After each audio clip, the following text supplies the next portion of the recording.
किसान वीरों, जिस तरह कणक की फसल है ਜਾਂ ਝੋਨੇ ਦੀ ਹੈ ਜਾਂ ਹੋਰ ਫਸਲਾਂ ਹੈਗੀਆਂ ਨੇ, ਅਸੀਂ ਜਿਹੜੀਆਂ ਦਵਾਈਆਂ ਅਤੇ ਖਾਦਾਂ ਕਈ ਵਾਰੀ ਬੇਸਮਝੀ ਨਾਲ ਪਾ ਦਿੰਦੇ ਹਾਂ, ਬਹੁਤ ਜ਼ਿਆਦਾ ਉਹਦਾ ਨੁਕਸਾਨ ਹੁੰਦਾ ਹੈ। ਕਿਉਂਕਿ ਕੈਮੀਕਲ ਖਾਦਾਂ ਜਿਹੜੀਆਂ ਹੈਗੀਆਂ ਨੇ ਉਹ ਨੁਕਸਾਨਦੇਹ ਹੈਗੇ। ਇਸ ਕਰਕੇ ਆਪਾਂ ਕਹਿੰਦੇ ਹਾਂ ਕਿ ਮਾਹਿਰਾਂ ਦੀ ਸਲਾਹ ਦੇ ਨਾਲ, ਯੂਨੀਵਰਸਿਟੀ ਦੀ ਰਿਕਮੈਂਡੇਸ਼ਨ ਦੇ ਨਾਲ ਸਾਨੂੰ ਖਾਦਾਂ ਜਿਹੜੀਆਂ ਪਾਉਣੀਆਂ ਚਾਹੀਦੀਆਂ ਨੇ। ਅਸੀਂ ਕਈ ਵਾਰੀ ਖਾਦਾਂ ਅਤੇ ਦਵਾਈਆਂ ਅਣਜਾਣੇ ਵਿੱਚ ਵੱਧ ਪਾ ਦਿੰਦੇ ਹਾਂ, ਉਹਦਾ ਨੁਕਸਾਨ ਹੁੰਦਾ ਹੈ ਵੱਧ ਦਾ। ਸਾਨੂੰ ਜਿਹੜੀ ਖਾਦ ਅਤੇ ਦਵਾਈ ਯੂਨੀਵਰਸਿਟੀ ਦੀ ਰਿਕਮੈਂਡੇਸ਼ਨ ਦੇ ਮੁਤਾਬਕ ਹੀ ਪਾਉਣੀ ਚਾਹੀਦੀ ਹੈ। ਜਿਸ ਤਰ੍ਹਾਂ ਮਤਲਬ ਕਿ ਜੇ ਆਪਾਂ ਖਾਦ ਦਵਾਈ ਜਾਂ ਵੱਧ ਪਾ ਦਿੰਦੇ ਹਾਂ ਤਾਂ ਉਹਦਾ ਨੁਕਸਾਨ ਤੁਹਾਨੂੰ ਬਹੁਤ ਦੇਰ ਬਾਅਦ ਪਤਾ ਲੱਗਦਾ ਉਹਦਾ। ਜਿਸ ਤਰ੍ਹਾਂ ਹੁਣ ਦੇਖੋ, ਪਹਿਲੇ ਸਮੇਂ ਦੀ ਗੱਲ ਹੈ, ਲੋਕ ਆਰਗੈਨਿਕ खेती ਕਰਦੇ ਸੀ, ਲਗਭਗ ਖਾਦਾਂ ਦੀ ਅਤੇ ਦਵਾਈਆਂ ਦੀ ਵਰਤੋਂ ਨਹੀਂ ਸੀ ਹੁੰਦੀ। ਗੋਹੇ ਵਾਲੀ ਰੂੜੀ ਦੀ ਵਰਤੋਂ ਕਰਦੇ ਸਨ ਅਤੇ ਉਦੋਂ ਆਮ ਕਰਕੇ ਲੋਕਾਂ ਦੀ ਉਮਰ ਜਿਹੜੀ ਵੀ 100 ਸਾਲ ਤੋਂ ਵੀ ਕਈ ਵਾਰੀ ਵੱਧ ਹੁੰਦੀ ਸੀ, 100 ਸਾਲ ਤੱਕ ਵੀ ਜਿਉਂਦੇ ਰਹਿੰਦੇ ਸਨ, ਫਿਜ਼ੀਕਲੀ ਫਿੱਟ ਹੁੰਦੇ ਸਨ। ਹੁਣ ਤੁਸੀਂ ਦੇਖੋ ਕਿ ਆਪਾਂ ਖਾਦਾਂ ਅਤੇ ਦਵਾਈਆਂ ਇੰਨੀਆਂ ਕੁ ਪਾਉਂਦੇ ਹਾਂ ਕਿ ਉਹਦੀ ਰੈਜ਼ੀਡੂਅਲ ਵਿੱਚ ਰਹਿ ਜਾਂਦਾ, ਜਿਹਦੇ ਕਰਕੇ ਇਹਦੇ ਨਾਲ ਕਿ ਆਪਾਂ ਦੇ ਸਰੀਰ ਦੇ ਵਿੱਚ ਇਹ ਚੀਜ਼ ਚੱਲ ਜਾਂਦੀ, ਜਿਹਦੇ ਨਾਲ ਕਿ ਸਾਡਾ ਨੁਕਸਾਨ ਜਿਹੜਾ ਹੋਣਾ ਤੈਅ ਹੈ। ਸੋ ਕਿਸਾਨ ਵੀਰੋ, ਮੇਰੀ ਬੇਨਤੀ ਇੱਕੋ ਹੀ ਹੈ ਕਿ ਕੋਸ਼ਿਸ਼ ਕਰੋ ਕਿ ਜਿਹੜੀ ਆਰਗੈਨਿਕ ਜੈਵਿਕ ਖੇਤੀ ਦੀ ਵੀ ਨਾਲ ਆਪਣੇ ਬਿਜਾਈ ਕਰੋ। ਜਿਸ ਤਰ੍ਹਾਂ ਕਣਕ ਹੈ ਜਾਂ ਝੋਨਾ ਬਾਸਮਤੀ ਹੈਗੀ ਜਾਂ ਸਬਜ਼ੀਆਂ ਹੈਗੀਆਂ, ਆਰਗੈਨਿਕ ਤਰੀਕੇ ਨਾਲ ਹੀ ਇਹਨੂੰ ਬਜਾਓ।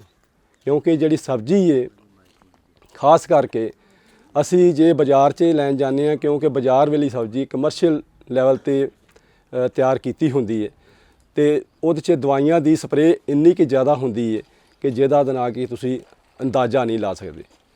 ਕਿਉਂਕਿ ਉਹਦੇ ਨਾਲ ਬਿਹਤਰ ਹੈ ਕਿ ਆਪਣੇ ਘਰਾਂ ਦੇ ਵਿੱਚ ਹੀ ਮਰਲਾ 2 ਮਰਲੇ 3 ਮਰਲੇ ਪਰਿਵਾਰ ਦੇ ਮੁਤਾਬਕ ਆਪਣੀਆਂ ਸਬਜ਼ੀਆਂ ਦੀ ਪੈਦਾਵਾਰ ਕਰੋ ਅਤੇ ਮਤਲਬ ਕਿ ਜਿਹੜੀ ਆਪਣੇ ਸਪਰੇਅ ਅਤੇ ਖਾਦਾਂ ਤੋਂ ਬਗੈਰ ਹੀ ਇਹਦੀ ਪੈਦਾਵਾਰ ਕਰਕੇ ਘਰ ਵਿੱਚ ਹੀ ਇਹਦੇ ਨਾਲ ਕੀ ਸਬਜ਼ੀ ਤਿਆਰ ਕੀਤੀ ਜਾਵੇ। ਇਹਦੇ ਨਾਲ ਤੁਹਾਨੂੰ ਇਸ ਦਾ ਫਾਇਦਾ ਹੋਏਗਾ ਬਹੁਤ ਜ਼ਿਆਦਾ।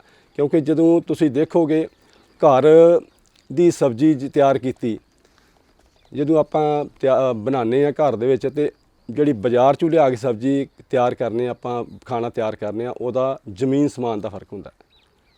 ਇਹ ਚੀਜ਼ ਤੁਹਾਨੂੰ ਬਿਲਕੁਲ ਸਾਫ਼ ਪਤਾ ਲੱਗ ਜਾਏਗਾ। ਇਸੇ ਤਰ੍ਹਾਂ ਮੇਰਾ ਕਹਿਣਾ ਤੁਹਾਡਾ ਹੈ ਕਿ ਕਣਕ ਦੀ ਫਰਜ਼ ਕਰੋ, ਤੁਹਾਨੂੰ ਕਣਕ ਦੀ 7 ਜਾਂ 8 ਕੁਇੰਟਲ 10 ਕੁਇੰਟਲ ਕਣਕ ਘਰ ਚਾਹੀਦੀ ਹੈ ਆਪਣੇ ਘਰ ਵਾਸਤੇ, ਤਾਂ ਤੁਸੀਂ ਕਿਸਾਨ ਵੀਰੋ ਆਪਣੇ ਉਹਨੂੰ ਵਧੀਆ ਆਰਗੈਨਿਕ ਤਰੀਕੇ ਨਾਲ ਤਿਆਰ ਕਰੋ। ਇੱਕ ਆਪਣੇ ਕਣਕ ਜਾਂ ਬਾਸਮਤੀ ਜਾਂ ਝੋਨਾ ਜੋ ਵੀ ਤਿਆਰ ਕਰਨਾ ਤੁਸੀਂ, ਉਹਨੂੰ ਘੱਟੋ ਘੱਟ 4 ਜਾਂ 5 ਸਾਲ ਲੱਗਦੇ ਨੇ ਆਰਗੈਨਿਕ ਪਿਓਰ ਹੋਣ ਵਾਸਤੇ। ਸਮਾਂ ਜ਼ਰੂਰ ਲੱਗਦਾ ਹੈ, ਉਹਦੀ ਪ੍ਰੋਡਕਸ਼ਨ ਵੀ ਘੱਟ ਹੁੰਦੀ ਹੈ, ਪਰ ਸਮੇਂ ਦੇ ਨਾਲ ਜਿੱਦਾਂ ਸਮਾਂ ਨਿਕਲਦਾ ਜਾਂਦਾ ਹੈ ਆਟੋਮੈਟਿਕਲੀ 4-5 ਸਾਲ ਬਾਅਦ ਇਹ ਆਰਗੈਨਿਕ ਹੋ ਜਾਂਦੀ ਹੈ। ਕਿਸਾਨ ਵੀਰੋ, ਜੇਕਰ ਤੁਸੀਂ ਇਸੇ ਤਰ੍ਹਾਂ ਦਾ ਕੀ ਕਰੋਗੇ ਤੇ ਆਪਣੇ ਪਰਿਵਾਰ ਦਾ ਵੀ ਭਲਾ ਕਰੋਗੇ ਅਤੇ ਲੋਕਾਂ ਦਾ ਵੀ ਭਲਾ ਕਰੋਗੇ ਜਿਹਨੂੰ ਵੇਚੋਗੇ। ਕਿਉਂਕਿ ਇਹਦੇ ਨਾਲ ਆਰਗੈਨਿਕ ਤਰੀਕੇ ਨਾਲ ਆਪਾਂ ਤਿਆਰ ਕੀਤੀ ਚੀਜ਼, ਕੋਈ ਵੀ ਫਸਲ, ਝਾੜ ਜ਼ਰੂਰ ਉਹਦਾ ਘੱਟ ਜਾਏਗਾ ਲੇਕਿਨ ਰੇਟ ਤੁਹਾਨੂੰ ਜ਼ਰੂਰ ਵੱਧ ਮਿਲੇਗਾ। ਆਹ ਚੀਜ਼ਾਂ ਹੈਗੀਆਂ। ਬਾਕੀ ਜਿਹੜੀਆਂ ਕੋਈ ਵੀ ਫਸਲ ਹੈਗੀ, ਸਰੋਂ ਲੈ ਲਓ, ਕਣਕ ਲੈ ਲਓ, ਕੋਈ ਵੀ ਚੀਜ਼, ਇਹਦੇ 'ਤੇ ETL ਲੈਵਲ ਹੁੰਦਾ, ਕਿਹੜੇ ਲੈਵਲ ਤੱਕ ਕੋਈ ਇਨਸੈਕਟ ਇੱਥੇ ਹੈਗਾ, ਉਹਦੇ ਹਿਸਾਬ ਨਾਲ ਹੀ ਆਪਾਂ ਨੂੰ ਸਪਰੇਅ ਕਰਨ ਦੀ ਲੋੜ ਪੈਂਦੀ ਹੈ। ਸੋ ਉਹਦੇ ਨਾਲ ਕਿ ਇਹ ਚੀਜ਼ਾਂ ਦੇਖਦੇ ਹੋਏ ਉਹਦੇ ਨਾਲ ਕਿ ਸਾਨੂੰ ਸਪਰੇਅ ਕਰਨੀ ਚਾਹੀਦੀ ਹੈ। ਬਿਲਕੁਲ ਆਪਣੇ ਜਿੰਨੀ ਲੋੜ ਹੈ ਲੋੜ ਮੁਤਾਬਕ ਕਰਨੀ ਚਾਹੀਦੀ ਹੈ। ਤੁਹਾਡੇ ਮਹਿਕਮਾ ਖੇਤੀਬਾੜੀ ਹੈਗਾ, ਐਗਰੀਕਲਚਰ ਡਿਪਾਰਟਮੈਂਟ ਹੈਗਾ, ਯੂਨੀਵਰਸਿਟੀ ਹੈਗੀ ਹੈ, ਤੁਸੀਂ ਕਿਸੇ ਤੋਂ ਵੀ ਇਹਦੇ ਨਾਲ ਕਿ ਇਹਦੇ ਬਾਰੇ ਕਿਸੇ ਵੀ ਮਾਹਿਰ ਤੋਂ ਪੁੱਛ ਸਕਦੇ ਹੋ। ਤੁਹਾਡੇ ਪਿੰਡਾਂ ਦੇ ਵਿੱਚ ਡਾਕਟਰ ਹੈਗੇ ਨੇ ਲੱਗੇ, ਯੂਨੀਵਰਸਿਟੀ ਵਾਲੇ ਹੈਗੇ ਨੇ, ਉਹਨਾਂ ਦੇ फ़ोन ਨੰਬਰ ਰੱਖੋ, ਉਹਨਾਂ ਨੂੰ फ़ोन ਕਰਕੇ ਪੁੱਛ ਕੇ ਤੇ ਸਪਰੇਅ ਲੋੜ ਮੁਤਾਬਕ ਕਰਨੀ ਚਾਹੀਦੀ ਹੈ। ਸਪਰੇਅ ਕਰਨ ਦਾ ਤਰੀਕਾ ਇਹਨਾਂ ਨੇ ਕਿਹਾ ਜਿਸ ਤਰ੍ਹਾਂ ਹੁਣ ਮੈਂ ਇੱਕੋ ਹੀ ਤਰੀਕਾ ਤੁਹਾਨੂੰ ਦੱਸਣਾ। ਆਪਣੇ ਜਦੋਂ ਗੁੱਲੀ ਡੰਡੇ ਦੀ ਸਪਰੇਅ ਕਰਨੀ ਕਣਕ ਦੇ ਉੱਤੇ, ਜਦੋਂ ਆਪਾਂ ਸਪਰੇਅ ਕਰਨੀ ਤੇ ਆਪਾਂ ਕਈ ਵਾਰੀ ਦੂਸਰੇ ਆਪਣੇ ਪਾਵਰ ਪੰਪ ਦੇ ਨਾਲ ਕਰਨਾ ਸ਼ੁਰੂ ਕਰ ਦਿੰਦੇ ਆ। ਸਾਨੂੰ ਨੈਪਸੈਕ ਸਪਰੇਅ ਪੰਪ ਚਾਹੀਦਾ, ਉਹਦੇ ਨਾਲ ਸਪਰੇਅ ਕਰੋ। ਤੁਸੀਂ ਸਪਰੇਅ ਵੀ ਤੁਸੀਂ ਦੇਖੋ ਨੋਜ਼ਲ ਹੈ ਜਿਹੜੀ, ਉਹਦੇ ਨਾਲ ਰੱਸੀ ਬੰਨ੍ਹ ਕੇ ਥੱਲੇ ਨਟ ਲੈ ਲਓ, ਉਹਨੂੰ ਬੰਨ੍ਹ ਕੇ ਉਹਦੇ ਹਿਸਾਬ ਨਾਲ ਜਿੰਨਾ ਉਹਦੇ ਨਾਲ ਕੀ ਲੱਗਦਾ ਉਸ ਹਿਸਾਬ ਨਾਲ ਤੁਰੇ ਜਾਊਗਾ। ਮੁੜ ਕੇ ਜਦੋਂ ਆਪਾਂ ਪਰਤ ਕੇ ਵਾਪਸ ਮੋੜਨਾ, ਅੱਧਾ ਜਿਹੜਾ ਦੁਬਾਰਾ ਫਿਰ ਕਵਰ ਕਰੋ। ਓਵਰਲੈਪਿੰਗ ਕਹਿੰਦੇ ਇਹਨੂੰ ਆਪਾਂ। ਅੱਧਾ ਕਵਰ ਕਰੋਗੇ ਕਿ ਤੁਹਾਡਾ ਫਿਰ ਪਾੜਾ ਕੋਈ ਨਹੀਂ ਰਹੇਗਾ। ਇਹ ਸਪਰੇਅ ਕਰਨ ਦਾ ਅਸਲੀ ਤਰੀਕਾ ਹੈ ਵੇ, ਕਿਉਂਕਿ ਜਦੋਂ ਆਪਾਂ ਦੂਸਰੇ ਸਪਰੇਅਰ ਦੇ ਨਾਲ ਸ਼ੁਰੂ ਕਰ ਦਿੰਦੇ ਆ, ਆਪਣੇ ਪਾਵਰ ਪੰਪ ਦੇ ਨਾਲ ਜਾਂ ਬੈਟਰੀ ਵਾਲੇ ਪੰਪ ਦੇ ਨਾਲ, ਫਿਰ ਜਿਹੜਾ ਆਪਣੇ ਸਪਰੇਅ ਕਰਨ ਵਾਲਾ ਬੰਦਾ ਉਹ ਕਰਕੇ ਫਟਾਫਟ ਭੱਜਣ ਦੀ ਕਰਦਾ ਹੈ। ਜੇ ਸਾਨੂੰ ਨੈਪਸੈਕ ਸਪਰੇਅ ਦੇ ਨਾਲ ਹੀ ਸਪਰੇਅ ਕਰਨੀ ਚਾਹੀਦੀ ਹੈ। ਇਹ ਇੱਕ ਬਹੁਤ ਵਧੀਆ ਮੈਥਡ ਜਿਹੜਾ ਤੁਹਾਨੂੰ ਦੱਸਿਆ, ਇਹਦੇ ਨਾਲ ਸਪਰੇਅ ਕਰੋਗੇ ਤਾਂ ਤੁਹਾਡਾ ਗੁੱਲੀ ਡੰਡੇ ਦਾ ਅਵਸ਼ ਹੱਲ ਹੋਏਗਾ। ਕਿਉਂਕਿ ਇਹਦੇ ਨਾਲ ਕਿ ਜੇ ਆਪਾਂ ਪਾਣੀ ਵੀ ਠੀਕ ਲਾਵਾਂਗੇ, ਦਵਾਈ ਵੀ ਠੀਕ ਪਾਵਾਂਗੇ ਤੇ ਉਹਦੀ ਸਪਰੇਅ ਕਰਨ ਦਾ ਮੈਥਡ ਵੀ ਠੀਕ ਵਰਤਾਂਗੇ ਤੇ ਕੋਈ ਪ੍ਰੋਬਲਮ ਨਹੀਂ ਆਏਗੀ। ਕਈ ਵਾਰੀ ਕਿਸਾਨ ਜਿਹੜੇ ਮਹਿਕਮੇ ਕੋਲ ਜਾਂ ਯੂਨੀਵਰਸਿਟੀ ਕੋਲ ਜਾਣ ਦੀ ਬਜਾਏ ਸਿੱਧਾ ਹੀ ਡੀਲਰ ਕੋਲ ਚੱਲ ਜਾਂਦੇ ਨੇ। ਉੱਥੇ ਸਮੱਸਿਆ ਇਹ ਆਉਂਦੀ ਏ, ਡੀਲਰ ਨੇ ਆਪਣੀ ਮਰਜ਼ੀ ਦੇ ਨਾਲ ਦਵਾਈ ਦੇਣੀ ਹੈ, ਕਿਉਂਕਿ ਟੈਕਨੀਕਲ ਬੰਦਾ ਹੋਏਗਾ ਤੇ ਉਹਨੇ ਟੈਕਨੀਕਲ ਦੇ ਤੌਰ ਤੇ ਹੀ ਦਵਾਈ ਜਿਹੜੀ ਉਹਨੇ ਆਪਣੇ ਕਿਸਾਨ ਨੂੰ ਦੇਣੀ ਹੈ। ਜੇ ਆਪਣੇ ਅਧਿਕਾਰੀ ਜਾਂ ਆਪਣੇ ਮਹਿਕਮੇ ਦਾ ਹੋਏਗਾ, ਯੂਨੀਵਰਸਿਟੀ ਦਾ ਹੋਏਗਾ, ਉਹਨੇ ਆਪਣੇ ਟੈਕਨੀਕਲ ਤੌਰ ਤੇ ਦੇਖ ਕੇ ਫਸਲ ਨੂੰ ਉਸ ਹਿਸਾਬ ਨਾਲ ਦਵਾਈ ਦੇਣੀ ਹੈ। ਕਿਸਾਨ ਭਰਾਓ, ਤੁਹਾਡੇ ਨਾਲ ਮੈਂ ਕੁਝ ਨੁਕਤੇ ਸਾਂਝੇ ਕਰਨੇ ਚਾਹੁੰਦਾ ਹਾਂ, ਜਿਨ੍ਹਾਂ ਦੇ ਨਾਲ ਕਿ ਅਸੀਂ ਆਪਣੇ ਜਿੱਥੇ ਖੇਤੀ ਦੇ ਵਿੱਚ ਖਰਚੇ ਘਟਾ ਸਕਦੇ ਹਾਂ, ਉੱਥੇ ਨਾਲ ਦੀ ਨਾਲ ਅਸੀਂ ਜ਼ਹਿਰ ਮੁਕਤ ਖੇਤੀ ਜਾਂ ਘੱਟ ਸਪਰੇਆਂ ਨਾਲ ਜਿਹੜੀ ਖੇਤੀ ਆ ਉਹ ਕਰ ਸਕਦੇ ਹਾਂ। ਸੋ ਉਹਦੇ ਵਿੱਚ ਕੁਝ ਕੁ ਨੁਕਤੇ ਨੇ। ਨੰਬਰ 1 ਤੇ ਜਿੱਦਾਂ ਹੁਣ ਦੀ ਗੱਲ ਕਰ ਲਈਏ, ਕਣਕ ਦਾ ਮੁੱਖ ਸੀਜ਼ਨ ਚੱਲ ਰਿਹਾ ਔਰ ਇਹਦੇ ਵਿੱਚ ਤੁਹਾਡੀ ਜਿਹੜੀ ਤੇਲੇ ਦੀ ਬੜੀ ਸਮੱਸਿਆ ਹੁੰਦੀ ਹੈ ਔਰ ਕਿਸਾਨ ਭਰਾ ਥੋੜ੍ਹਾ ਜਿਹਾ ਤੇਲਾ ਵੀ ਕਿਤੇ ਕਣਕ ਦੇ ਉੱਤੇ ਦਿਖ ਜਾਏ ਤਾਂ ਉਹਨੂੰ ਦੇਖ ਕੇ ਘਬਰਾ ਕੇ ਤੇ ਫਟਾਫਟ ਸਪਰੇਅ ਕਰਨ ਵੱਲ ਤੁਰ ਪੈਂਦੇ ਨੇ। ਸੋ ਮੈਂ ਤੁਹਾਨੂੰ ਇੱਕ ਛੋਟਾ ਜਿਹਾ ਤਰੀਕਾ ਦੱਸਾਂਗਾ ਜਿਹਦੇ ਨਾਲ ਕਿ ਤੁਸੀਂ ਤੇਲੇ ਦੀ ਜਿਹੜੀ ਮਾਤਰਾ ਹੈ ਆਪਣੇ ਖੇਤ ਦੇ ਵਿੱਚ ਕੰਟਰੋਲ ਕਰ ਸਕਦੇ ਹੋ, ਕਿਉਂਕਿ ਸਾਡਾ ਮਕਸਦ ਕਿਸੇ ਵੀ ਕੀੜੇ ਨੂੰ ਖਤਮ ਕਰਨ ਦਾ ਨਹੀਂ ਹੋਣਾ ਚਾਹੀਦਾ। ਸਾਡਾ ਮਕਸਦ ਹੋਣਾ ਚਾਹੀਦਾ ਹੈ ਉਸ ਜਿਹੜਾ ਵੀ ਕੀੜਾ ਹੈ ਉਹਦੀ ਜਿਹੜੀ ਪੋਪੂਲੇਸ਼ਨ ਹੈ ਉਹਨੂੰ ਕੰਟਰੋਲ 'ਚ ਰੱਖਣਾ। ਉਹਨੂੰ ਅਸੀਂ ਕਹਿ ਦਿੰਦੇ ਹਾਂ ਸਰਵਪੱਖੀ ਕੀਟ ਵਿਗਿਆਨ। ਸੋ ਉਹਦੇ ਤਹਿਤ ਅਸੀਂ ਕਣਕ ਦੇ ਵਿੱਚ ਇਹ ਕੰਮ ਕਰ ਸਕਦੇ ਹਾਂ ਕਿ ਖੇਤ ਦੇ ਵਿੱਚ 8-10 ਜਗ੍ਹਾ ਦੇ ਉੱਪਰ ਡੰਡੇ ਗੱਡ ਦਈਏ, ਜਿਹੜੇ ਕਿ ਕਣਕ ਦੀ ਹਾਈਟ ਤੋਂ 2 ਫੁੱਟ ਉੱਚੇ ਹੋਣ। ਸੋ ਉਹਨਾਂ ਡੰਡਿਆਂ ਦੇ ਨਾਲ ਅਸੀਂ ਪੀਲੇ ਰੰਗ ਦੇ ਲਿਫਾਫੇ, ਜਿਨ੍ਹਾਂ ਦੇ ਵਿੱਚ ਕਿ ਗੱਤੇ ਪਾ ਕੇ ਉਹਨੂੰ ਬੋਰਡ ਵਾਂਗਰ ਟਾਈਟ ਕੀਤੇ ਜਾਣ, ਉਹ ਅਸੀਂ ਗੱਤਿਆਂ ਦੇ ਨਾਲ ਗੱਤੇ ਜਿਹੜੇ ਹੈਗੇ ਵਿੱਚ ਪਾ ਕੇ ਤੇ ਉਹ ਟੰਗ ਦਈਏ ਡੰਡਿਆਂ ਦੇ ਨਾਲ। ਔਰ ਉਸ ਪੀਲੇ ਜਿਹੜਾ ਬੋਰਡ ਹੈ ਸਾਡਾ, ਉਹਦੇ ਦੋਨੋਂ ਪਾਸੇ ਅਸੀਂ ਚਿੱਟੇ ਰੰਗ ਦੀ ਜਿਹੜੀ ਗਰੀਸ ਹੁੰਦੀ ਹੈ ਉਹ ਲਗਾ ਦਿੰਦੇ ਹਾਂ। ਸੋ ਜਿਹੜਾ ਤੀਲਾ ਹੈ, ਤੁਸੀਂ ਕਦੇ ਧਿਆਨ ਨਾਲ ਦੇਖਿਆ ਹੋਏ ਕਿ ਜੇ ਕਣਕ ਦੇ ਆਸ-ਪਾਸ ਕਿਤੇ ਅਸੀਂ ਸਿਆੜ ਸਰੋਂ ਦੇ ਲਾਏ ਹੋਣ ਤੇ ਤੀਲਾ ਜਿਹੜਾ ਆ ਉਹ ਕਣਕ ਵੱਲ ਘੱਟ ਹੁੰਦਾ ਤੇ ਸਰੋਂ ਵੱਲ ਜ਼ਿਆਦਾ ਹੁੰਦਾ, ਕਿਉਂਕਿ ਉਹਦਾ ਇੱਕ ਨੈਚੁਰਲ ਪ੍ਰੋਸੈਸ ਆ ਕਿ ਉਹ ਪੀਲੇ ਰੰਗ ਵੱਲ ਖਿੱਚਿਆ ਜਾਂਦਾ। ਸੋ ਇਸੇ ਤਰੀਕੇ ਜਿਹਦਾ ਕਣਕ ਦੇ ਉੱਪਰ ਤੀਲਾ ਪਿਆ ਹੋਏਗਾ ਉਹ ਪੀਲੇ ਉਸ ਬੋਰਡ ਵੱਲ ਜਿਹੜੇ ਅਸੀਂ ਟੰਗੇ ਨੇ ਉਹਨਾਂ ਵੱਲ ਜਾਏਗਾ ਔਰ ਗਰੀਸ ਲੱਗੀ ਹੋਣ ਕਰਕੇ ਉਹਦੇ ਨਾਲ ਚਿਪਕ ਜਾਏਗਾ ਔਰ ਉੱਥੇ ਹੀ ਮਰ ਜਾਏਗਾ। ਕੁਛ ਦਿਨਾਂ ਬਾਅਦ ਉਹੀ ਬੋਰਡ ਜਿਹੜੇ ਆ ਉਹਨਾਂ ਦੇ ਉੱਪਰ ਜਿੱਦਾਂ ਮਿੱਟੀ ਧੂੜ ਲੱਗ ਜਾਂਦੀ ਆ, ਸੋ ਤੁਸੀਂ ਕੱਪੜੇ ਨਾਲ ਸਾਫ਼ ਕਰੋ, ਉਹਦੇ ਦੋਨੇ ਪਾਸੇ ਦੁਬਾਰਾ ਗਰੀਸ ਲਾ ਦਿਓ। ਸੋ ਇਹ ਪ੍ਰੋਸੈਸ ਜੇ ਅਸੀਂ 1 ਮਹੀਨਾ, ਫਰਵਰੀ ਮਹੀਨੇ ਤੋਂ ਲੈ ਕੇ ਮਾਰਚ ਤੱਕ ਕਰ ਲਈਏ, ਸੋ ਉਸ ਦੌਰਾਨ ਜਿਹੜੀ ਤੇਲੇ ਦੀ ਅਸੀਂ ਜਨਸੰਖਿਆ ਹੈ ਉਹਨੂੰ ਕੰਟਰੋਲ ਕਰ ਸਕਦੇ ਹਾਂ ਔਰ ਬਗੈਰ ਕਿਸੇ ਸਪਰੇਅ ਤੋਂ ਅਸੀਂ ਤੇਲੇ ਦਾ ਜਿਹੜਾ ਹੈਗਾ ਸਰਵਪੱਖੀ ਕੀਟ ਪ੍ਰਬੰਧ ਕਰ ਸਕਦੇ ਹਾਂ। ਇਸੇ ਤਰੀਕੇ ਜਿਹੜੀ ਸਾਡੀ ਬਹਾਰ ਰੁੱਤ ਦੀ ਹੁਣ ਬਿਜਾਈ ਹੋ ਰਹੀ ਹੈ ਦਾਲਾਂ ਦੀ, ਇਹਦੇ ਵਿੱਚ ਸਮੱਸਿਆ ਆਉਂਦੀ ਸੁੰਡੀ ਦੀ। ਮੂੰਗੀ ਹੋਵੇ, ਮਾਹ ਹੋਣ, ਇਹਨਾਂ ਵਿੱਚ ਸੁੰਡੀ ਦੀ ਸਮੱਸਿਆ ਆਉਂਦੀ ਹੈ ਔਰ ਉਸ ਵੇਲੇ ਚਾਹੇ ਜਿਹੜੀ ਵਧੀਆ ਤੋਂ ਵਧੀਆ ਵੀ ਸਪਰੇਅ ਅਸੀਂ ਕਰ ਲਈਏ, ਜੇ ਟਾਈਮ 'ਤੇ ਅਸੀਂ ਸਪਰੇਅ ਨਹੀਂ ਕੀਤੀ ਤਾਂ ਫਿਰ ਉਹ ਕੀੜੇ ਮਰਦੇ ਨਹੀਂ, ਕਿਉਂਕਿ ਉਹ ਕੀੜੇ ਦੀ ਇੱਕ ਸਟੇਜ ਹੁੰਦੀ ਹੈ, ਸੁੰਡੀ ਦੀ ਇੱਕ ਸਟੇਜ ਹੁੰਦੀ ਹੈ। ਉਸ ਲੈਵਲ 'ਤੇ ਜਾਂ ਉਸ ਸਟੇਜ ਤੱਕ ਹੀ ਉਹ ਸੁੰਡੀ ਮਰਦੀ ਹੈ, ਉਸ ਤੋਂ ਬਾਅਦ ਨਹੀਂ ਮਰਦੀ। ਸੋ ਉਹਦੇ ਵਾਸਤੇ ਵੀ ਸਾਨੂੰ ਸਪਰੇਅ ਕਰਨ ਦੀ ਲੋੜ ਕੋਈ ਨਹੀਂ। ਤੁਸੀਂ ਆਪਣੇ ਖੇਤ ਦੇ ਵਿੱਚ, ਕਿਉਂਕਿ ਮੂੰਗੀ ਪੰਜਾਬ ਦੇ ਵਿੱਚ ਕੋਈ ਬਹੁਤ ਵੱਡੇ ਰਕਬੇ 'ਤੇ ਨਹੀਂ ਬੀਜਦੇ, ਥੋੜ੍ਹਾ ਰਕਬਾ ਕਿਸਾਨ ਭਰਾਵਾਂ ਨੇ ਬੀਜਿਆ ਹੁੰਦਾ, ਸੋ ਉਹਦੇ ਵਿੱਚ ਵੀ ਅਸੀਂ ਥੋੜ੍ਹੀ ਦੂਰੀ 'ਤੇ ਛਾਪੇ ਗੱਡ ਦਈਏ। ਜ਼ਮੀਨ ਦੇ ਵਿੱਚ ਛਾਪੇ ਗੱਡ ਦਿਓ। ਜਿਹੜੇ ਆਪਣੇ ਚਿੜੀਆਂ ਨੇ, ਤੋਤੇ ਨੇ ਜਾਂ ਸ਼ਾਰਕਾਂ ਨੇ, ਇਹ ਜਿੰਨੇ ਵੀ ਹੈਗੇ ਨੇ ਪੰਛੀ ਇਹ ਆ ਕੇ ਉਹਨਾਂ ਜਿਹੜੇ ਹੈਗੇ ਆ ਲੱਕੜੀਆਂ ਦੇ ਉੱਤੇ ਜਾਂ ਛਾਪਿਆਂ ਦੇ ਉੱਤੇ ਬੈਠਣਗੇ ਔਰ ਜਿੱਥੇ ਹੀ ਉਹਨਾਂ ਨੂੰ ਸੁੰਡੀ ਦਿਖਣੀ ਆ ਉਹਨਾਂ ਨੇ ਉੱਥੋਂ ਸੁੰਡੀ ਚੱਕ ਕੇ ਖਾ ਜਾਣੀ ਹੈ। ਸੋ ਬੜਾ ਵਧੀਆ ਤਰੀਕੇ ਨਾਲ ਇਹ ਆਟੋਮੈਟਿਕਲੀ ਕੁਦਰਤੀ ਤੌਰ ਤੇ ਉਹਦਾ ਕੰਟਰੋਲ ਕੀਤਾ ਜਾ ਸਕਦਾ ਹੈ। ਇਸੇ ਤਰੀਕੇ ਇਹ ਤਾਂ ਦਿਨ ਦਾ ਕੰਮ ਹੋ ਗਿਆ। ਜੇ ਆਪਾਂ ਕਹੀਏ ਰਾਤ ਨੂੰ ਵੀ ਤੁਸੀਂ ਉਹਨਾਂ ਸੁੰਡੀਆਂ ਦਾ ਪ੍ਰਬੰਧਨ ਕਰ ਸਕਦੇ ਆ। ਉਹਦਾ ਤਰੀਕਾ ਕੀ ਹੈ ਕਿ ਤੁਸੀਂ ਆਪਣੇ ਜਿੱਥੇ ਕੋਠਾ ਹੈ ਜਾਂ ਕੋਈ ਜਿੱਥੇ ਤੁਹਾਡੀ ਮੋਟਰ ਵਾਲਾ ਕਮਰਾ ਹੈ ਉੱਥੇ ਤੁਸੀਂ ਉਹਦੇ ਬਾਹਰ ਇੱਕ ਲਾਈਟ ਰਾਤ ਨੂੰ ਜਗਦੀ ਛੱਡ ਦਿਓ, ਚਾਹੇ ਛੋਟਾ ਜਿਹਾ ਬਲਬ ਇੱਕ 5 ਵਾਟ ਦਾ ਜਗਦਾ ਛੱਡ ਦਿਓ ਔਰ ਉਹਦੇ ਥੱਲੇ ਅਸੀਂ ਇੱਕ ਖੁੱਲ੍ਹਾ ਭਾਂਡਾ ਕੋਈ ਪਰਾਤ ਹੈ ਜਾਂ ਕੋਈ ਡਰਮ ਪਿਆ ਤੁਹਾਡੇ ਖੇਤਾਂ 'ਚ ਉਹਦੇ ਵਿੱਚ ਪਾਣੀ ਪਾ ਕੇ ਉਹਦੇ ਉੱਪਰ ਥੋੜ੍ਹਾ ਜਿਹਾ ਡੀਜ਼ਲ ਜਾਂ ਮਿੱਟੀ ਦਾ ਤੇਲ ਪਾ ਦਿਓ। ਸੋ ਉਹਦੇ ਨਾਲ ਕੀ ਹੁੰਦਾ ਹੈ, ਰਾਤ ਨੂੰ ਲਾਈਟ ਜਗਾਉਣ ਨਾਲ ਜਿਹੜੀਆਂ ਤੁਹਾਡੀਆਂ ਸੁੰਡੀਆਂ ਨੇ ਉਹਨਾਂ ਦੇ ਜਿਹੜੇ ਪਤੰਗੇ ਹੁੰਦੇ ਆ ਉਹ 3 ਤਰੀਕੇ ਨਾਲ ਮਾਰੇ ਜਾਂਦੇ ਆ। ਸੋ ਕੋਈ ਵੀ ਸੁੰਡੀ ਜਿਹੜੀ ਆ ਪੈਦਾ ਹੋਣ ਤੋਂ ਪਹਿਲਾਂ ਉਸ ਖੇਤ ਦੇ ਵਿੱਚ ਪਤੰਗਾ ਆਏਗਾ, ਪਤੰਗਾ ਉੱਥੇ ਆਂਡੇ ਦੇਵੇਗਾ ਔਰ ਉਹ ਆਂਡੇ ਜਦੋਂ ਫੁੱਟਦੇ ਨੇ ਉਹਨਾਂ ਦੇ ਵਿੱਚੋਂ ਸੁੰਡੀ ਪੈਦਾ ਹੁੰਦੀ ਹੈ। ਸੋ ਅਸੀਂ ਇਹਨਾਂ ਨੂੰ ਆਂਡੇ ਦੇਣ ਤੋਂ ਪਹਿਲਾਂ ਹੀ ਪਤੰਗਿਆਂ ਨੂੰ ਕੰਟਰੋਲ ਕਰ ਲੈਣਾ। ਸੋ ਉਹ ਕਿਸ ਤਰ੍ਹਾਂ, ਜਦੋਂ ਲਾਈਟ ਜਗਾਤੀ ਥੱਲੇ ਅਸੀਂ ਭਾਂਡੇ ਦੇ ਵਿੱਚ ਮਿੱਟੀ ਦਾ ਤੇਲ ਪਾ ਕੇ ਰੱਖ ਦਿੱਤਾ ਅਤੇ ਉਹ ਪਤੰਗੇ ਜਿਹੜੇ ਵੀ ਉਸ ਭਾਂਡੇ 'ਚ ਗਿਰਨਗੇ ਰਾਤ ਨੂੰ ਉਹ ਸਾਰੇ ਮਿੱਟੀ ਦੇ ਤੇਲ ਨਾਲ ਜਾਂ ਡੀਜ਼ਲ ਨਾਲ ਮਰ ਜਾਣਗੇ। ਇਹ ਪਹਿਲਾ ਤਰੀਕਾ ਹੋ ਗਿਆ। ਦੂਸਰਾ ਤਰੀਕਾ ਇਹ ਹੋਏਗਾ ਕਿ ਉੱਥੇ ਕਿਰਲੀਆਂ ਆਉਣਗੀਆਂ, ਜਿੱਥੇ ਉਹਨਾਂ ਨੂੰ ਦਿਖੇਗਾ ਕਿ ਮੱਛਰ ਜਾਂ ਤੁਹਾਡੇ ਪਤੰਗੇ ਹੈਗੇ ਆ, ਉਹ ਕਿਰਲੀਆਂ ਉਹਨਾਂ ਕੀੜਿਆਂ ਨੂੰ ਖਾਣਗੀਆਂ।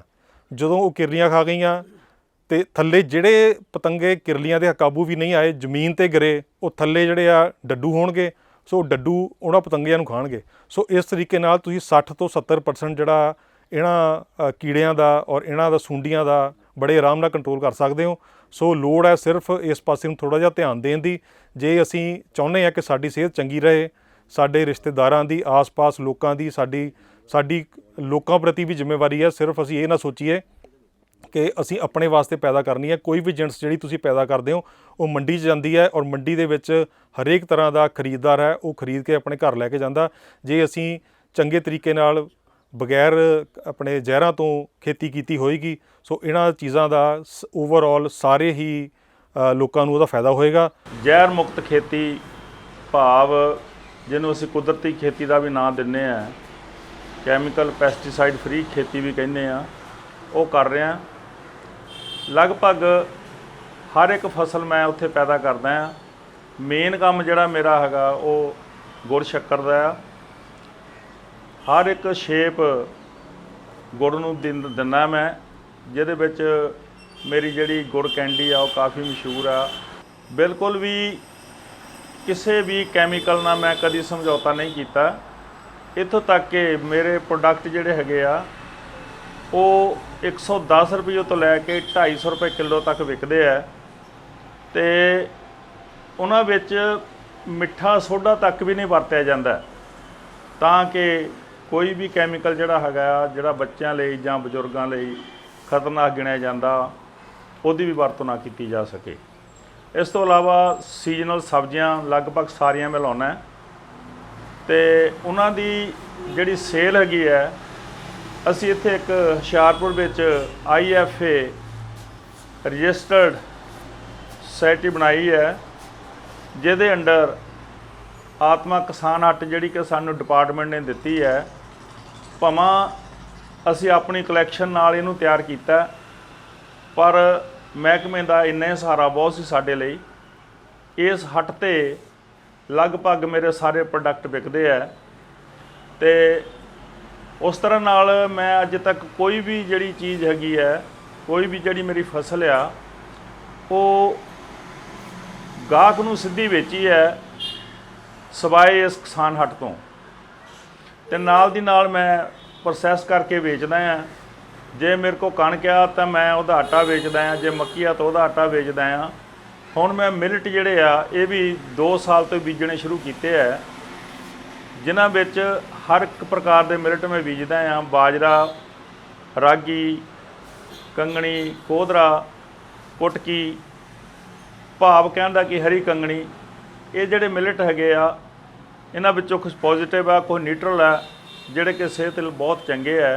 ਅਤੇ ਹੁਣ ਕੇਂਦਰ ਸਰਕਾਰ ਜਿਹੜੀ ਆ ਉਹ ਵੀ ਇਹਨਾਂ 'ਤੇ ਜ਼ੋਰ ਦੇ ਰਹੀ ਹੈ ਅਤੇ ਮਾਰਕੀਟਿੰਗ ਦੀ ਮੈਨੂੰ ਕੋਈ ਸਮੱਸਿਆ ਨਹੀਂ ਆਉਂਦੀ, ਕਿਉਂਕਿ ਕਈ ਵਾਰੀ ਤਾਂ ਕਿਸਾਨ ਹੱਟ ਵਾਲੇ ਵੀ ਨਾਰਾਜ਼ ਹੋ ਜਾਂਦੇ ਆ। ਇੱਥੇ ਵੀ ਮੇਰਾ ਸਮਾਨ ਜਿਹੜਾ ਉਹ ਥੁੜ ਜਾਂਦਾ ਆ, ਹੁਣ ਮੈਂ ਲੋਕਾਂ ਦੀ ਡਿਮਾਂਡ ਤੇ ਜੋ ਲੋਕ ਮੰਗ ਕਰਦੇ ਆ, ਜੋ ਮੇਰੇ ਗਾਹਕ ਮੰਗ ਕਰਦੇ ਆ, ਉਹ ਚੀਜ਼ ਪੈਦਾ ਕਰ ਰਿਹਾ ਹਾਂ। ਹੁਣ ਡਿਮਾਂਡ ਸੀਗੀ ਬਹੁਤੀ ਵੀ ਜਿਹੜੇ ਅੰਡੇ ਆ ਸਾਨੂੰ ਉਹ ਨਹੀਂ ਮਿਲਦੇ ਪਿਓਰ, ਕਿਉਂਕਿ ਮੁਰਗੀ ਖਾਨਿਆਂ ਵਿੱਚ ਜਿਹੜੇ ਆ ਮੁਰਗੀਆਂ ਉਹਨਾਂ ਨੂੰ ਬਹੁਤ ਤਰ੍ਹਾਂ ਦੇ ਹਾਰਮੋਨ ਦਿੱਤੇ ਜਾਂਦੇ ਆ, ਐਂਟੀਬਾਇਓਟਿਕ ਪਾਏ ਜਾਂਦੇ ਆ। ਤਾਂ ਇਸ ਕਰਕੇ ਮੈਂ ਹੁਣ ਇੱਕ ਬੈਕਯਾਰਡ ਮੁਰਗੀ ਫਾਰਮ ਜਿਹੜਾ ਕਿ ਬਿਲਕੁਲ ਕੇਜ ਫ੍ਰੀ ਹੈ, ਕੇਜਲੈਸ ਮੁਰਗੀਆਂ ਰੱਖੀਆਂ ਆ ਜਿਹੜੀਆਂ ਬਾਹਰ ਬਾਗ ਚੁਗਦੀਆਂ ਆ, ਅਤੇ ਉਹਨਾਂ ਦੇ ਅੰਡਿਆਂ ਦੀ ਸਪਲਾਈ ਵੀ ਮੈਂ ਸ਼ੁਰੂ ਕਰ ਦਿੱਤੀ ਹੈ। ਕਿਸਾਨ ਹੱਟ 'ਤੇ ਵੀ ਭੇਜ ਦਿੱਤੀ ਆ ਹੁਣ। ਅਤੇ ਇਹ ਜਿਹੜੇ ਅੰਡੇ ਆ ਮੈਂ ਇਸ ਗੱਲ ਦੀ ਗਰੰਟੀ ਦਿੰਦਾ ਕਿ ਇਹਨਾਂ ਲਈ ਕੋਈ ਵੀ ਹਾਰਮੋਨਸ ਜਾਂ ਕਿਸੇ ਤਰ੍ਹਾਂ ਦੇ ਵੀ ਕੋਈ ਖਤਰਨਾਕ ਐਂਟੀਬਾਇਓਟਿਕ ਜਿਹੜੇ ਆ ਮੁਰਗੀਆਂ ਨੂੰ ਨਹੀਂ ਦਿੱਤੇ ਜਾਂਦੇ। ਮੈਂ 93 'ਚ ਪੰਜਾਬ ਯੂਨੀਵਰਸਿਟੀ ਤੋਂ MA ਕਰਕੇ ਇੱਥੇ ਆਇਆ ਅਤੇ ਸ਼ੌਕ ਸੀ ਖੇਤੀ ਦਾ ਬਹੁਤ ਸ਼ੁਰੂ ਤੋਂ ਹੀ। ਮੇਰੇ ਵਾਈਫ MSc ਬਾਇਓਕੈਮਿਸਟਰੀ PAU ਤੋਂ ਨੇ, ਉਹਨਾਂ ਨੇ ਮੇਰੀ ਬੜੀ ਹੈਲਪ ਕੀਤੀ ਅਤੇ ਅਸੀਂ ਇਲਾਕੇ 'ਚ ਬਹੁਤ ਜ਼ਿਮੀਂਦਾਰ ਇਕੱਠੇ ਹੋ ਕੇ ਅਸੀਂ ਇੱਕ ਦੂਜੇ ਨਾਲ ਤਾਲਮੇਲ ਰੱਖਦੇ ਹਾਂ, ਕਿੱਦਾਂ ਅਸੀਂ ਆਪਣੀ ਸੋਇਲ ਨੂੰ ਹੈਲਦੀ ਰੱਖੀਏ, ਕਿੱਦਾਂ ਆਪਣੀ ਸਿਹਤ ਨੂੰ ਹੈਲਦੀ ਰੱਖੀਏ, ਉਹਦੇ ਬਾਰੇ ਅਸੀਂ ਡਿਸਕਸ ਕਰਦੇ ਰਹਿੰਦੇ ਹਾਂ। ਈਵਨ ਮੇਰੇ ਜਿੰਨੇ ਵੀ ਯੂਨੀਵਰਸਿਟੀ ਦੇ ਮੇਟਸ ਆ ਜਾਂ ਲੋਕਲ ਸਾਡੇ ਪਿੰਡ ਦੇ ਜ਼ਿਮੀਂਦਾਰ ਆ, ਅਸੀਂ ਫੋਨ 'ਤੇ ਸਾਡਾ ਹਰ ਵੇਲੇ ਰਾਬਤਾ ਰਹਿੰਦਾ ਹੈ। ਅਤੇ ਸਾਡੇ ਐਗਰੀਕਲਚਰ ਦਫ਼ਤਰ ਵਾਲੇ ਬੰਦੇ ਵੀ ਜਿਹੜੇ ਨੇ, ਸਾਡੇ ADO ਸਾਹਿਬਾਨ ਨੇ, ਸਾਡੇ ਚੀਫ ਸਾਹਿਬ ਨੇ, ਇਹਨਾਂ ਨਾਲ ਵੀ ਸਾਡਾ ਟਾਈ ਅਪ ਰਹਿੰਦਾ ਹੈ। ਔਰ ਮੈਂ ਅੱਜ ਇੱਕੋ ਮੈਸੇਜ ਮੇਨ ਦੇਣਾ ਚਾਹੂੰਗਾ ਆਪਣੇ ਜ਼ਿਮੀਂਦਾਰ ਭਰਾਵਾਂ ਨੂੰ ਕਿ ਜਿੱਦਾਂ ਦੀ ਹੁਣ ਸਿਚੁਏਸ਼ਨ ਬਣ ਗਈ ਆਪਣੀ, ਜਿੱਦਾਂ ਦੀ ਟੌਕਸਿਸਿਟੀ ਬਣ ਗਈ ਆ, ਕੀੜੇ ਵੀ ਜਿਹੜੇ ਕਹਿ ਲਏ ਨਾ ਵੀ ਉਹ ਇਹਨਾਂ ਦਵਾਈਆਂ ਦੇ ਖਿਲਾਫ ਉਹਨਾਂ ਦੇ ਨਾ ਥੋੜ੍ਹਾ ਜਿਹਾ ਜਿੱਦਾਂ ਕਹਿ ਲਓ ਵੀ ਇਮਿਊਨ ਹੋ ਗਏ, ਅਤੇ ਸਾਨੂੰ ਬੜਾ ਸੋਚ ਸਮਝ ਕੇ ਚੱਲਣਾ ਚਾਹੀਦਾ ਹੈ। ਕੋਈ ਵੀ ਸਪਰੇਅ ਕਰਨੀ ਆ ਪਹਿਲੇ ਉਹਦੇ ਪ੍ਰੋਜ਼ ਐਂਡ ਕੌਨਸ ਜਾਣਨੇ ਜ਼ਰੂਰੀ ਨੇ। ਔਰ ਕਿਸੇ ਚੰਗੇ ਜਿਹੜਾ ਵੀ ਬੰਦਾ ਕੋਈ ਇਹਦੇ 'ਚ ਤੁਹਾਨੂੰ ਲੱਗਦਾ ਹੈ ਕਿ ਐਜੂਕੇਟਡ ਹੈਗਾ ਆ, ਚਾਹੇ ਉਹ ਖੇਤੀਬਾੜੀ ਡਿਪਾਰਟਮੈਂਟ ਤੋਂ ਆ ਜਾਂ ਕੋਈ ਪ੍ਰਾਈਵੇਟ ਕੰਪਨੀ ਤੋਂ ਆ, ਉਹਦੀ ਪੂਰੀ ਘੋ ਕੱਢ ਕੇ ਪੂਰੀ ਤਹਿ ਤੱਕ ਜਾ ਕੇ ਫਿਰ ਹੀ ਸਪਰੇਅ ਕਰੋ, ਕਿਉਂਕਿ ਜੋ ਵੀ ਸਾਡਾ ਐਂਡ ਪ੍ਰੋਡਕਟ ਹੈ, ਸਾਡਾ ਫੂਡ ਆ, ਉਹ ਸਾਡੇ ਬੱਚੇ ਵੀ ਖਾਂਦੇ, ਅਸੀਂ ਵੀ ਖਾਂਦੇ, ਔਰ ਬਿਮਾਰੀਆਂ ਸਾਰੀਆਂ ਇੱਥੋਂ ਹੀ ਸ਼ੁਰੂ ਹੁੰਦੀਆਂ। ਇਸ ਕਰਕੇ ਮੈਂ ਇੱਕ ਰਿਕੁਐਸਟ ਕਰਦਾ ਆਪਣੇ ਜ਼ਿਮੀਂਦਾਰ ਭਰਾਵਾਂ ਨੂੰ, ਜਿੰਨੇ ਵੀ ਮੇਰੀ ਆਵਾਜ਼ ਸੁਣ ਰਹੇ ਨੇ, ਇਹ ਪ੍ਰੋਗਰਾਮ ਦੇਖ ਰਹੇ ਨੇ, ਕਿ ਜਿਹੜੀ ਵੀ ਸਪਰੇਅ ਕਰਨੀ ਆ ਪਲੀਜ਼ ਇੱਕ ਤਾਂ ਉਹਨੂੰ ਘੱਟ ਤੋਂ ਘੱਟ ਮਾਤਰਾ 'ਚ ਯੂਜ਼ ਕਰੋ, ਉਹਦਾ ਟਾਈਮ ਨੋਟ ਕਰੋ, ਪੁੱਛੋ ਕੰਪਨੀ ਨੂੰ, ਪੁੱਛੋ ਜਾਂ ਜਿਹੜਾ ਤੁਹਾਨੂੰ ਦਵਾਈ ਦੇ ਰਿਹਾ ਉਹਨੂੰ ਪੁੱਛੋ। ਹੋਰ ਵੀ ਜਿਹੜੇ ਤੁਹਾਡੇ ਇੰਸਪੈਕਟਰਸ ਨੇ ਇਲਾਕੇ ਦੇ, ਐਗਰੀਕਲਚਰ ਆਫਿਸਰਸ ਨੇ ਜਾਂ ਡੀਲਰ ਨੇ, ਵੀ ਇਹਦੀ ਕੋਈ ਪ੍ਰੋਬਲਮ ਤਾਂ ਨਹੀਂ, ਇਹਦਾ ਕੋਈ ਨੁਕਸਾਨ ਤਾਂ ਨਹੀਂ, ਸਿਹਤ 'ਤੇ ਤਾਂ ਨਹੀਂ ਕੋਈ ਨੁਕਸਾਨ, ਸਾਡੀ ਸੋਇਲ 'ਤੇ ਤਾਂ ਨਹੀਂ ਕੋਈ ਨੁਕਸਾਨ। ਇਹ ਬਹੁਤ ਹੀ ਛੋਟੀਆਂ ਗੱਲਾਂ ਹੈਗੀਆਂ ਪਰ ਬਹੁਤ ਇੰਪੋਰਟੈਂਟ ਨੇ। ਪਰ ਮੈਂ ਇੱਕ ਹੋਰ ਚੀਜ਼ ਨੋਟ ਕੀਤੀ ਹੈ, ਜ਼ਿਮੀਂਦਾਰ ਭਰਾ ਆਪਣੇ ਸਿਰਫ ਕਹਿੰਦੇ ਜੀ 5 ਟੈਂਕੀਆਂ ਲਾਈਆਂ ਜੀ, ਕਿੱਲੇ ਦੀਆਂ 6 ਟੈਂਕੀਆਂ ਲਾਈਆਂ। ਇਸ ਪ੍ਰੈਕਟਿਸ ਨੂੰ ਮੈਨੂੰ ਪਤਾ ਲੇਬਰ ਦੀ ਬਹੁਤ ਪ੍ਰੋਬਲਮ ਹੁੰਦੀ ਆ, ਪਰ ਘੱਟੋ ਘੱਟ ਡੀਲਰ ਨੂੰ ਇਹ ਜ਼ਰੂਰ ਪੁੱਛੋ ਵੀ ਕਿੰਨੇ ਲੀਟਰ ਪਾਣੀ 'ਚ ਕਿੰਨਾ ਰੇਸ਼ੀਓ ਬਣਦਾ ਤੁਹਾਡਾ ਦਵਾਈ ਦਾ, ਕਿੰਨੇ ml ਪਰ ਲੀਟਰ ਕਿੰਨੀ ਦਵਾਈ ਬਣਦੀ, ਇਹ ਜ਼ਰੂਰ ਸਿੱਖੋ। ਜੇ ਸਿੱਖਾਂਗੇ ਨਹੀਂ ਤਾਂ ਅਸੀਂ ਪਿਛੜ ਜਾਵਾਂਗੇ, ਸਿਹਤ ਪਾਸੋਂ ਵੀ, ਮੋਨੀਟਰੀ ਫਾਈਨੈਂਸ਼ੀਅਲੀ ਵੀ ਸਾਨੂੰ ਲਾਸ ਹੋਊਗਾ। ਮੈਂ ਇਹੀ ਰਿਕੁਐਸਟ ਕਰਦਾ ਆਪਣੇ ਜ਼ਿਮੀਂਦਾਰ ਭਰਾਵਾਂ ਨੂੰ ਕਿ ਇਸ ਚੀਜ਼ ਨੂੰ ਜ਼ਰੂਰ ਸਿੱਖੋ। ਸਿੱਖ ਕੇ ਹੀ ਅਸੀਂ ਆਪਣੀ ਖੇਤੀ, ਆਪਣਾ ਪੈਸਾ, ਆਪਣੀ ਸਿਹਤ ਔਰ ਆਪਣਾ ਫਿਊਚਰ ਬਚਾ ਸਕਦੇ ਹਾਂ ਜੀ। ਮੈਨੂੰ ਹੋ ਗਏ ਕੋਈ 93 'ਚ ਯੂਨੀਵਰਸਿਟੀ ਤੋਂ ਪਾਸ ਹੋ ਕੇ ਆਇਆ ਅਤੇ ਮੈਨੂੰ ਬੜਾ ਸ਼ੌਕ ਸੀਗਾ ਅਤੇ ਮੈਂ ਸਟੱਡੀ ਕਰਨਾ ਸ਼ੁਰੂ ਕਰਤਾ। ਮੇਰੇ ਫਾਦਰ ਸਾਹਿਬ ਵੀ ਖੇਤੀ ਕਰਦੇ ਸੀ, ਪਰ ਉਹ ਥੋੜ੍ਹਾ ਜਿਹਾ ਐਜੂਕੇਸ਼ਨ ਕਰਕੇ ਮਾਰ ਖਾਂਦੇ ਸੀ, ਆਲਦੋ ਹੀ ਵਾਜ਼ ਆਲਸੋ ਹਾਇਰ ਸੈਕੰਡਰੀ ਪਾਸ, ਪਰ ਫਿਰ ਵੀ ਉਹਨਾਂ ਨੂੰ ਪ੍ਰੋਬਲਮ ਆਉਂਦੀ ਸੀ। ਫਿਰ ਮੈਂ ਇਹਨੂੰ ਸਟੱਡੀ ਕੀਤਾ ਕਿ ਸਾਡੀ ਖੇਤੀ ਨੂੰ ਅਸੀਂ ਕਿੱਦਾਂ ਇੰਪਰੂਵ ਕਰ ਸਕਦੇ ਹਾਂ, ਅਤੇ ਮੈਂ ਕੋਈ 35-40 ਏਕੜ ਦੀ ਖੇਤੀ ਸ਼ੁਰੂ ਕੀਤੀ ਸੀ ਉਦੋਂ। ਅਤੇ ਸਭ ਤੋਂ ਪਹਿਲਾਂ ਆਪਣੀ ਸੋਇਲ ਨੂੰ ਕਿੱਦਾਂ ਹੈਲਦੀ ਰੱਖਣਾ ਹੈ, ਕਿੱਦਾਂ ਉਹਦਾ ਕਾਰਬਨ ਮੈਟਰ ਪੂਰਾ ਕਰਨਾ। ਤੁਸੀਂ ਆਪਣੀ ਜ਼ਮੀਨ ਨੂੰ ਟੈਸਟਿੰਗ ਜ਼ਰੂਰ ਕਰਾਓ। ਆਪਣੇ ਖੇਤੀਬਾੜੀ ਆਫਿਸਿਸ ਦੇ ਵਿੱਚ ਬਹੁਤ ਘੱਟ ਰੇਟ 'ਤੇ ਟੈਸਟ ਹੋ ਰਹੇ ਨੇ, ਅਤੇ ਜਾਂ ਤੁਸੀਂ ਹਾਰਟੀਕਲਚਰ ਡਿਪਾਰਟਮੈਂਟ ਤੋਂ ਕਰਾਓ, ਉਹ ਵੀ ਤੁਹਾਨੂੰ ਬਹੁਤ ਵਧੀਆ ਰਿਜ਼ਲਟ ਦਿੰਦੇ ਨੇ। ਬੇਸਿਕ ਆਪਣੀ ਸੋਇਲ ਹੈਲਥ ਨੂੰ ਪਹਿਲਾਂ ਚੈੱਕ ਕਰੋ, ਫਿਰ ਜੇ ਕੋਈ ਫਸਲ ਬੀਜਦੇ ਆ ਸੀਡ ਨੂੰ ਟਰੀਟ ਕਰਕੇ ਲਾਓ। ਮੈਂ ਉਹ ਪ੍ਰੈਕਟਿਸਿਸ ਦੱਸ ਰਿਹਾ ਜਿਹੜਾ ਮੈਂ ਐਜ਼ ਅ ਫਾਰਮਰ ਕਰਦਾ। ਇਹਦੇ ਨਾਲ ਸਾਡਾ ਖਰਚਾ ਹੋਰ ਘਟ ਜਾਂਦਾ ਹੈ, ਕਿਉਂਕਿ ਜਦੋਂ ਤੁਸੀਂ ਸੀਡ ਨੂੰ ਟਰੀਟ ਕਰਕੇ ਲਾਉਂਦੇ ਹੋ, ਚਾਹੇ ਉਹ ਕਣਕ ਆ, ਚਾਹੇ ਝੋਨਾ ਆ, ਚਾਹੇ ਕੋਈ ਵੈਜੀਟੇਬਲਸ ਤੁਸੀਂ ਕਰਦੇ ਆ, ਤੁਹਾਨੂੰ ਉਹਦੇ 'ਚ ਘੱਟੋ ਘੱਟ ਨਹੀਂ ਤਾਂ 50% ਬਿਮਾਰੀ ਲੱਗਣ ਦੇ ਚਾਂਸ ਘਟ ਜਾਂਦੇ ਨੇ। ਇਸ ਕਰਕੇ ਮੈਂ ਰਿਕੁਐਸਟ ਕਰਦਾ ਆਪਣੇ ਫਾਰਮਰਸ ਨੂੰ ਕਿ ਜਿੰਨੀ ਮਿਹਨਤ ਆਪਾਂ ਗੱਲਾਂ ਬਾਤਾਂ 'ਚ ਕਰਦੇ ਆ ਉਨੀ ਥੋੜ੍ਹੀ ਐਜੂਕੇਸ਼ਨ ਲਈ ਕਰ ਲਈਏ। ਉਸ ਤੋਂ ਬਿਨਾਂ ਸਰਵਾਈਵ ਨਹੀਂ ਕਰ ਸਕਦੇ ਜੀ, ਉਸ ਤੋਂ ਬਿਨਾਂ ਸਾਡਾ ਬਚਾਅ ਨਹੀਂ ਹੋ ਸਕਦਾ ਜੀ। ਮੈਂ ਆਤਮਾ ਕਿਸਾਨ ਹੱਟ ਨੂੰ 2014 ਤੋਂ ਇੱਥੇ ਸੇਲਸ ਮੈਨੇਜਰ ਦਾ ਕੰਮ ਕਰ ਰਿਹਾ ਜੀ। ਇਹਦੇ ਨਾਲ ਨਾਲ ਮੈਂ ਹੁਣ ਮਾਰਕੀਟਿੰਗ ਸੈਕਟਰੀ ਵੀ ਹਾਂ, ਪਹਿਲਾਂ ਫਾਈਨੈਂਸ ਸੈਕਟਰੀ ਵੀ ਮੈਂ ਰਹਿ ਚੁੱਕਾ ਜੀ। ਸਾਡੇ ਕੋਲ 68 ਮੈਂਬਰ ਹਨ ਜਿਹੜੇ ਕਿ ਇੱਥੇ ਸਮਾਨ ਦਿੰਦੇ ਹਨ ਤੇ ਸਾਡੇ ਮੈਂਬਰ ਹਨ। ਸਾਰੇ ਜ਼ਹਿਰ ਮੁਕਤ ਖੇਤੀ ਕਰਦੇ ਹਨ ਤੇ ਜਿਹਦੇ ਚੋਂ 70% ਸਾਡੇ ਜ਼ਿਮੀਂਦਾਰ ਸਰਟੀਫਾਈਡ ਆਰਗੈਨਿਕ ਪੰਜਾਬ ਐਗਰੋ ਤੋਂ ਹੋ ਚੁੱਕੇ ਹਨ। ਉਹਨਾਂ ਦਾ ਸਮਾਨ ਇੱਥੇ ਆ ਕੇ ਗੁੜ ਸ਼ੱਕਰ ਵਿਕਦਾ ਹੈ ਤੇ ਨਾਲ ਹੀ ਸਾਡੇ ਕੋਲ ਫੈਪਰੋ ਤੇ ਕੈਫਰੋ 2 ਸੁਸਾਇਟੀਆਂ ਹਨ ਜਿਨ੍ਹਾਂ ਦਾ ਸਮਾਨ ਅਸੀਂ ਵੇਚਦੇ ਹਾਂ। ਉਹਨਾਂ ਦੇ ਬਣਾਏ ਹੋਏ ਅਚਾਰ, ਮੁਰੱਬੇ, ਚਟਨੀਆਂ ਅਸੀਂ ਵੇਚਦੇ ਹਾਂ ਜੀ। ਤੇ ਫੈਪਰੋ ਦਾ ਸਾਡੇ ਕੋਲ ਹਲਦੀ, ਸ਼ਹਿਦ ਤੇ ਬੇਸਨ ਜਿਹੜਾ ਤੇ ਪਕੌੜਾ ਉਹ ਬਹੁਤ ਵਧੀਆ ਸੇਲ ਹੈ ਜੀ ਉਹਦੀ। ਸਾਰੇ ਜ਼ਿਮੀਂਦਾਰ ਸਾਡੇ ਮੌਸਮ ਅਨੁਸਾਰ ਸਬਜ਼ੀਆਂ ਜਦੋਂ ਹੁੰਦੀਆਂ ਹਨ ਉਦੋਂ ਇੱਥੇ ਦੇ ਜਾਂਦੇ ਹਨ ਤੇ ਉਹਨਾਂ ਦੇ ਨਾਮ ਦੇ ਹਿਸਾਬ ਨਾਲ ਕੋਈ ਪੁੱਛ ਲੈਂਦਾ ਕਿ ਕਿਹਦੀ ਸਬਜ਼ੀ ਹੈ, ਉਹਦੀ ਵਿਕ ਜਾਂਦੀ ਹੈ ਜੀ। ਗੁੜ ਸ਼ੱਕਰ ਤਿੰਨ ਚਾਰ ਬੰਦੇ ਗੁੜ ਸ਼ੱਕਰ ਦਾ ਕੰਮ ਕਰਦੇ ਹਨ ਤੇ ਗੁੜ ਸ਼ੱਕਰ ਦੀ ਸੇਲ ਸਾਡੀ ਬਹੁਤ ਚੰਗੀ ਹੈ ਜੀ। ਤੇ ਮੈਂ ਵੀ ਥੋੜ੍ਹੀ ਖੇਤੀ ਕਰਦਾ ਪਰ ਖਾਣ ਜੋਗੀ ਜੀ।